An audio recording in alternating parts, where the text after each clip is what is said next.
ప్రేక్షకులకు నమస్కారం అండి. ఇప్పుడు మనం సంతానం అంటే ఈ మధ్య చాలా ఎక్కువ మంది ఫోన్ చేసి అడుగుతున్నారు. మాకు సంతానం లేదు. మీ దగ్గర మందులున్నాయని. చాలా రకాల మందులున్నాయి. అద్భుతమైన మందులున్నాయి.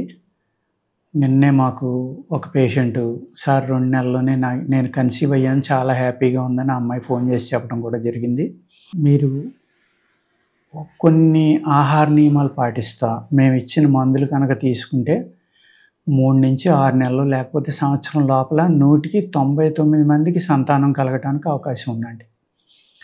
మీరు బయట ఎక్కడో లక్షలు ఖర్చు పెట్టేసి శరీరాన్ని గుల్ల చేసుకుని, డబ్బు లేకుండా ఇల్లు గుల్ల, శరీరం గుల్ల 2 చేసుకుని ఇబ్బంది పడక్కర్లేకుండా ఆయుర్వేదంలో నేనే కాదు అనేక మంది వైద్యులున్నారు.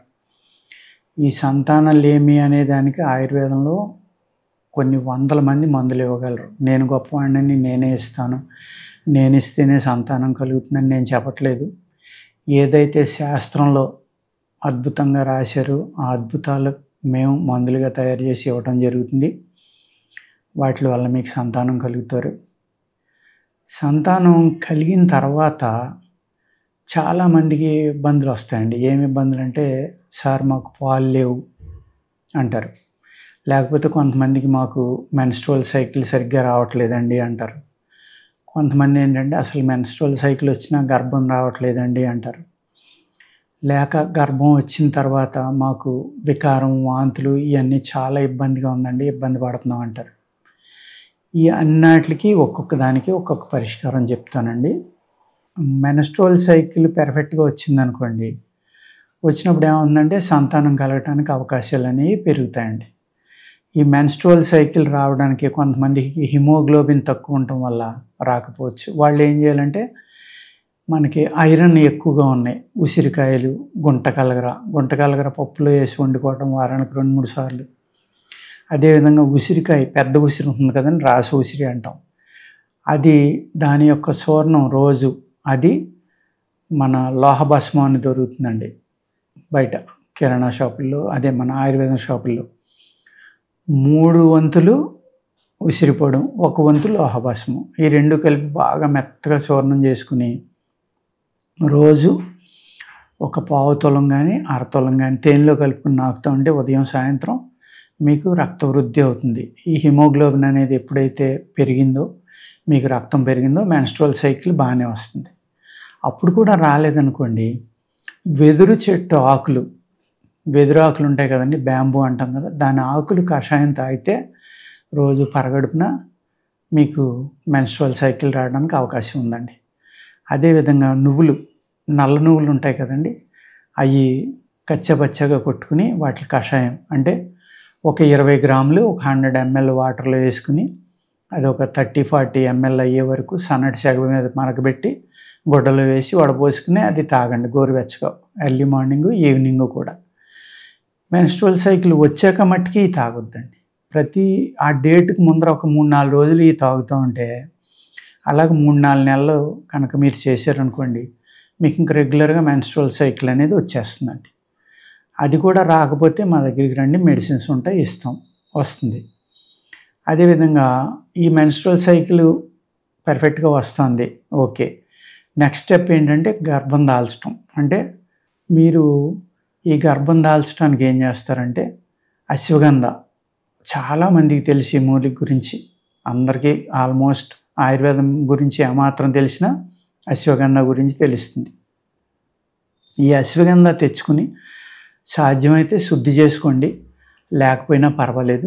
బాగా ఎండబెట్టి, మట్టి వేర్లు కదా అది, అంత దుంప కాబట్టి మట్టి, ఇసుక ఎలాంటివి లేకుండా శుభ్రంగా కడుక్కుని ఎండబెట్టుకుని చూర్ణం చేసుకోండి. ఆ చూర్ణాన్ని ఏం చేయాలంటే ఒక అరతులం ఉదయం సాయంత్రం కూడా పరగడుపున, ఉదయం సాయంత్రం ఏమో తినడానికి 1 గంట ముందర ఖాళీ కడుపుతో ఉండగా ఒక పావు సేరు ఆవు పాలే, అర్థమైంది కదండి, అది కూడా నాటావు పాలుతోటి మీరు ఉదయం సాయంత్రం మెన్స్ట్రువల్ సైకిల్ అయ్యి స్నానమైన వెంటనే ఒక 10-12 రోజులు ఇలా తాగండి ప్రతి నెల.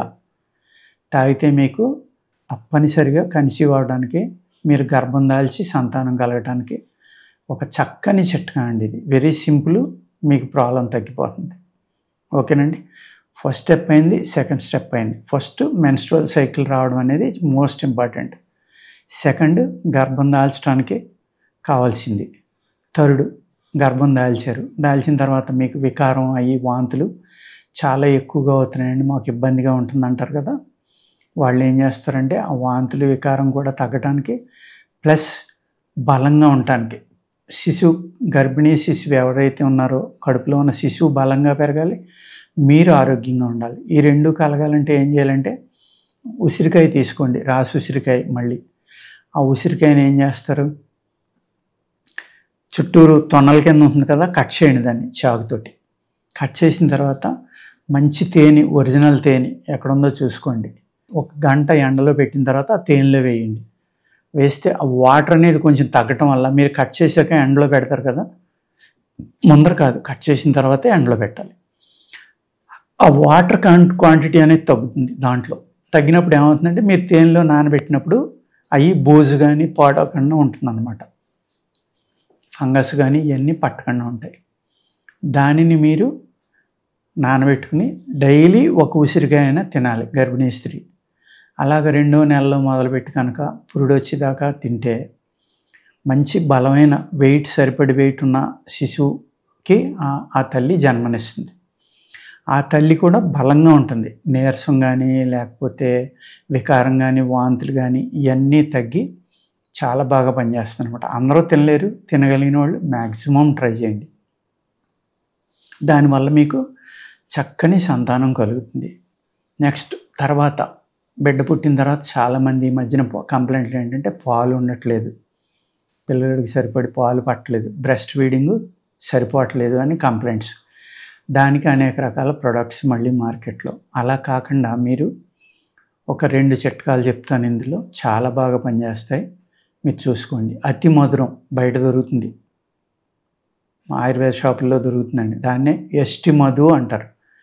ఈ అతి మధురాన్ని తెచ్చుకుని మీరు జాగ్రత్తగా పౌడర్ చేసుకుని ఒక అరతులం పౌడర్ ఉదయం, అరతులం పౌడర్ సాయంత్రం, పటిక బెల్లం కలిపిన పాలతోటి ఒక 100 to 200 ml మిల్క్తో కలిపి తీసుకోండి ఉదయం సాయంత్రం. మీకు బ్రహ్మాండంగా పాలు పడతాయి. అర్థమైంది కదండి. అతి మధురం ఫస్ట్ది రక్తం పెరగడానికి, రక్తం శుద్ధి అవ్వటానికి.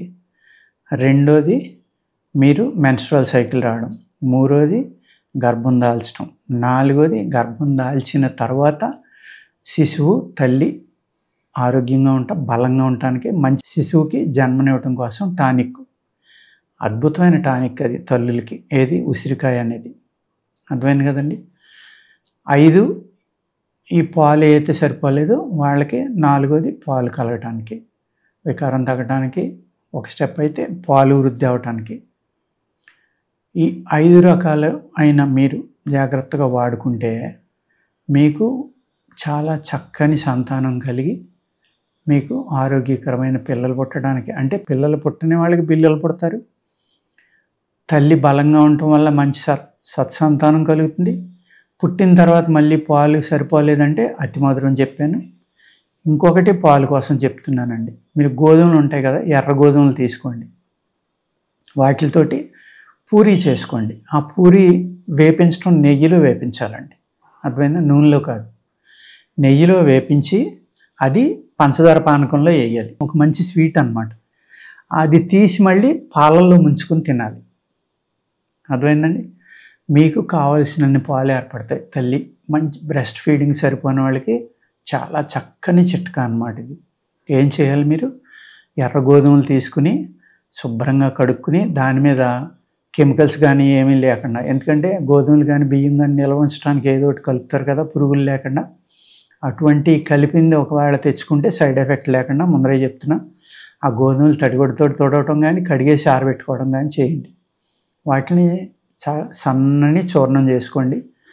మీరు పూరీలు ఎలా చేసుకోవాలో తెలుసు కదా, మైదా పూరీ కాకుండా గోధుమ పిండి పూరీ అన్నమాట. ఈ పూరీని నేతిలో వేపించిన పూరీ, ఆ పూరీని మళ్ళీ పానకంలో ముంచాలి. పంచదార పాకం కానీ పటిక బెల్లం పాకం కానీ ముంచి తీసి పాలలో ముంచుకుని తిని ఆ పాలు తాగేయండి. మీకు 100% పాలు పట్టడానికి చాలా అద్భుతమైన చిట్కా అండి ఇది. మీకు మోర్ దెన్ 90% పైన అందరికీ పాలు పడతాయి. అర్థమైంది కదండి. స్త్రీలకి గర్భం కలగటానికి హిమోగ్లోబిన్ పెరగడానికి, రక్తశుద్ధి అవ్వడానికి, వికారం తగ్గడానికి, బేబీ వెయిట్ పెరిగి ఈ 3వ నెల, 4వ నెల, 5వ నెలలో అబార్షన్లు అంటారు చాలామంది. అటువంటివి కలగకుండా ఉండటానికి కూడా ఈ ఉసిరికాయ ఇది గర్భిణీ అమృతం అంటాం మేము ఆయుర్వేదంలో. అది అంత అద్భుతంగా పనిచేస్తుందండి. అర్థమైంది కదండి. ఈ విధంగా మీరు ఆ ప్రాబ్లం నుంచి బయటపడి మంచి ఆరోగ్యకరమైన బిడ్డలను కనాలని కోరుకుంటా. నమస్కారం.